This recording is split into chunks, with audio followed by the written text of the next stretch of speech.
NCP কে বলবো NCP একটা গাদ্দার। NCP যদি আমাকে ব্যান করে দেয়, বয়কট করে দেয়, দেখ সময় ছিল এপ্রিল মাসের দিকে, কিন্তু সেটা চেঞ্জ করে সেপ্টেম্বরে নিয়ে আসা হয়েছে। আমরা যখন অ্যাগ্রেসিভ হয়ে যাব তখন আমাদের সাথে পুলিশের হাতাহাতি হবে, আমরা লাশ হয়ে যাবো, আমাদের লাশ নিয়ে আবার আসতে হবে, বাংলাদেশের সংস্কার হবে না। আমাদেরকে আপনারা সময় দিন, আপনারা একটি কমিটি করুন। আমাদেরকে 1 মাস ধরে আন্দোলন করাইলো, করে তিনি তার পরীক্ষা নেবেন, তিনি এক ধরনের ঘাওরামি করে তিনি পরীক্ষা নেবেন। আপনারা শিক্ষার্থীদের উপর জোর জুলুম করতে পারেন না। কিন্তু মোবাশ্বের এমন ভুজুম বাজাং বুঝাই দিল, তিনি আর আমাদের সাথে নাই। আমরা কথা বলছি আমাদের স্বপ্নের জন্য। একজন উপর মহলের লোক আমাদের সাথে কথা বললেও আমরা আশ্বস্ত হব। আমরা মানসিকভাবে বিপর্যস্ত, অনেকে কেরোসিন নিয়ে আসছে, পেট্রোল নিয়ে আসছে।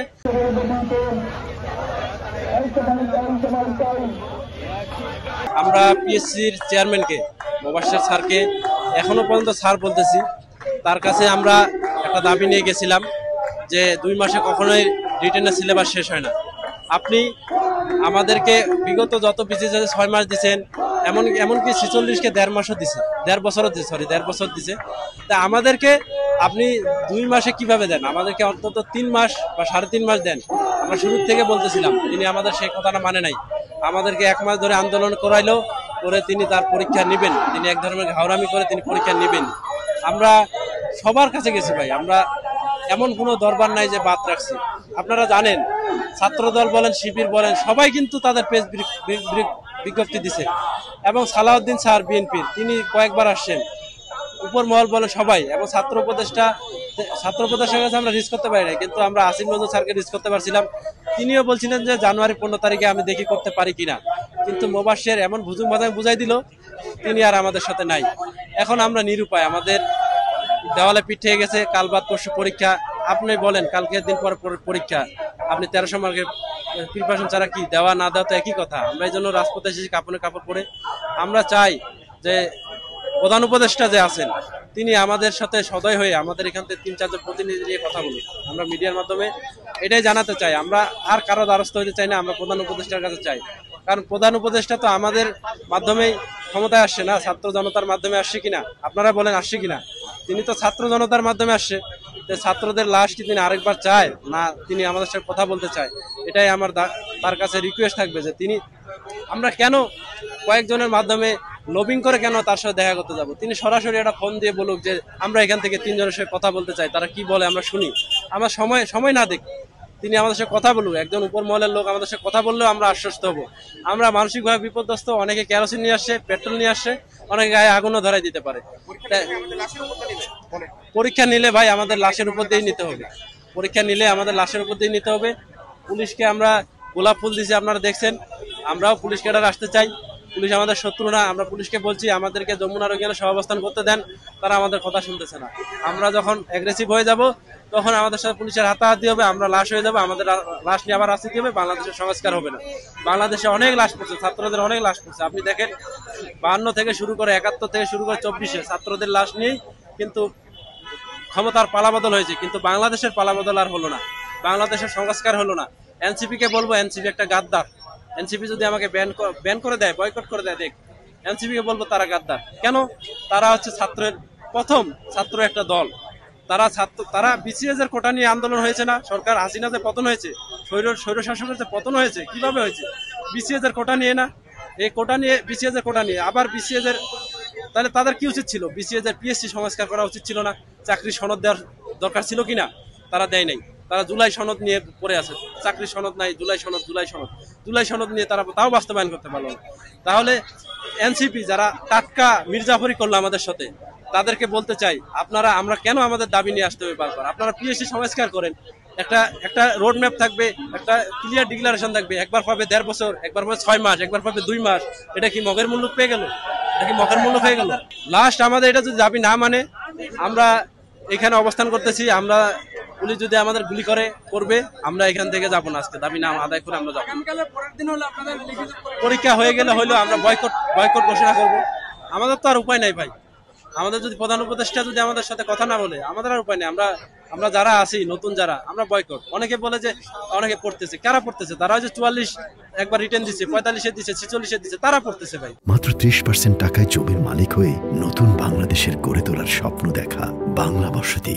আপনারা সবাই জানেন যে আমাদের বিসিএস এর যে সার্কুলারটা প্রকাশ হয়, এটা নভেম্বরের প্রথমেই নভেম্বরের 1 তারিখে প্রকাশ হয় এবং 30 তারিখে শেষ হয়। আলটিমেটলি আমাদেরও সেটি হয়েছে এবং পরবর্তীতে আমাদের পরীক্ষার সময় ছিল এপ্রিল মাসের দিকে, কিন্তু সেটা চেঞ্জ করে সেপ্টেম্বরে নিয়ে আসা হয়েছে এবং সেপ্টেম্বরে যে আমাদের পরীক্ষা হয়েছে সেটা হওয়ার পর আমাদেরকে 28 তারিখে আমাদের পরীক্ষার রেজাল্ট দিয়েছে এবং তারপর অক্টোবরের 10 তারিখে একটা স্পেশাল বিসিএস 49তম স্পেশাল বিসিএস নেওয়া হয়েছে। এর মধ্যে কিন্তু আমরা নতুন করে রিটেনের যে পড়াশোনা এটা শুরু করতে পারি নাই। আর এর পরবর্তীতে আজকে আমাদের 27 নভেম্বর আমাদের যে রিটেন পরীক্ষার ডেট দেওয়া হয়েছে। আমরা প্রথম থেকেই আন্দোলন করে আসছিলাম, প্রথম থেকেই আমরা স্মারকলিপি জমা দিয়েছি যে আমাদেরকে একটু যৌক্তিক সময় দেওয়া হোক। আমি বারবার তখন এই কথাটাই বলার চেষ্টা করেছি, আমাদেরকে আপনারা সময় দিন, আপনারা একটি কমিটি করুন, আপনাদের সিলেবাস আপনারা নিজেরা বিশ্লেষণ করুন, বিশ্লেষণ করে আপনারা দেখুন যে এই সিলেবাসটা পড়তে একটা শিক্ষার্থীর আসলে কতদিন সময় লাগা উচিত, তারপর আপনারা সেই অনুসারে আমাদেরকে সময় দিন। আপনারা একটি রোডম্যাপ দিয়ে দিবেন যেটা আপনাদের ইচ্ছাকৃত বা আপনারা মনে করবেন যে এই ক্যালেন্ডারেই আমরা শেষ করব, তাই আপনারা শিক্ষার্থীদের উপর জোর জুলুম করতে পারেন না। কেননা আমরা আসলে বৈষম্যের বিরুদ্ধে আন্দোলন করেছি। আর আপনি যদি দেখেন আমরা এখানে 10,000 স্টুডেন্ট টিকেছি, এর মধ্যে 4,000 নতুন স্টুডেন্ট। এই 4,000 স্টুডেন্ট কিন্তু আমরা গত 2 বছরে রাত্রে 8 ঘন্টা কখনো ঘুমাতে পারি নাই। ইভেন আমার চোখে এখন যে সমস্যাটাই আছে, আমি চশমা খুললে 2 হাত সামনে দেখতে পাই না। ডাক্তার আমাকে বলছে আপনাকে 8 ঘন্টা করে ঘুমাইতে হবে, কিন্তু আসলে আমি এই সুযোগটা পাই নাই, এই জন্য আমি দেখি না এখন। তো আলটিমেটলি আমরা এত পরিশ্রম করার পর যখন একটা বিসিএস এর প্রিলিমিনারি আমরা পাস করে যাই, তারপর যখন আমরা সময় পাচ্ছি না, এই জন্য আমরা অ্যাটেন্ড করতে পারছি না, এটা যে আসলে কতটা কষ্টের এটা একটা শিক্ষার্থী জানে। আপনারা হয়তো মনে করতেছেন একটা চাকরির জন্য আমরা কেন এত কথা বলছি, কিন্তু আসলে এটা একটা চাকরির জন্য না, আমরা কথা বলছি আমাদের স্বপ্নের জন্য। এই স্বপ্নটা আমরা আরো 2 থেকে 3 বছর আগে দেখা শুরু করছি এবং এর জন্য পরিশ্রম করছি, কিন্তু আলটিমেটলি পিএসসির এই যে রোডম্যাপের অদূরদর্শিতা, এই জন্য আজকে আমাদেরকে এখানে পড়ার টেবিল রেখে এখানে এসে দাঁড়াইতে হয়েছে। এবং আপনি যদি দেখেন আজকে আমি কোথায় থাকবো, কোথায় যাবো, তার কোনো নিশ্চয়তা নেই, কারণ আজকে আমার হল বন্ধ হয়ে গেছে। এখন আমাকে কোনো রিলেটিভকে ফোন করতে হবে, ফোন করে তার বাসায় যেতে হবে, তাছাড়া কিন্তু আজকে আমার থাকার জায়গা নেই। তো আলটিমেটলি যখন একটা দুর্যোগের তৈরি হয়েছে, তারপরে 7 তারিখে যখন আমাদেরকে তফসিল ঘোষণা করা হবে, তারপর দেশের কি পরিস্থিতি হবে আমরা জানি না। এত কিছুর পরেও পিএসসি কিন্তু তার যে রোডম্যাপ সেখানে স্টিক করছে। এবং আরো মজার বিষয় হচ্ছে পিএসসি কিন্তু বলেছিল 50তম বিসিএস এর যে সার্কুলারটা প্রকাশ হবে সেটা 1 নভেম্বর প্রকাশ হবে, কিন্তু আলটিমেটলি তারা কিন্তু এটা করতে পারে নাই এখনো। তারা যেহেতু তাদের রোডম্যাপটা এখনো 50তম বিসিএস এর ক্ষেত্রে পূরণ করতে পারে নাই, তাহলে 47-এর সাথে কেন করতে হবে? আমি পিএসসি সহ প্রধান উপদেষ্টা সহ সকলের দৃষ্টি আকর্ষণ করছি, সকল সচেতন মহলের দৃষ্টি আকর্ষণ করছি, আপনারা কমিটি করুন, কমিটি করে আমাদের বিসিএস এর লিখিত যে সিলেবাসটা আছে এটা বিশ্লেষণ করুন, বিশ্লেষণ করে তারপর আমাদেরকে সময় দিন, এরপরে আমরা পরীক্ষায় বসবো। তার আগে আমরা এইভাবে পরীক্ষায় বসতে পারি না।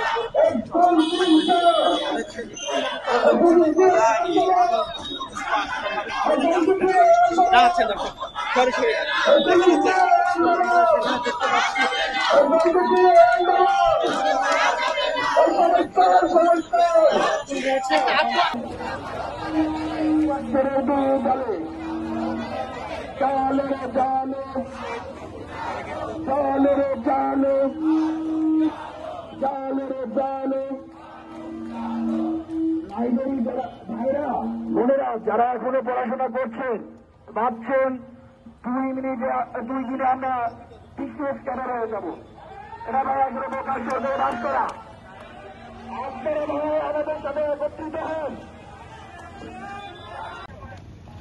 ভাইরা আপনারা যারা লাইব্রেরিতে এখনো পড়াশোনা করছেন, 47 লিখিত প্রার্থী ভাইরা, যারা নতুন লিখিত প্রার্থীরা আছেন, যারা ভাবতেছেন আমরা 2 দিনে পরে বিশেষ ক্যাডার হয়ে যাবো, তারা এখনো প্রকাশ করতে বাস করছেন।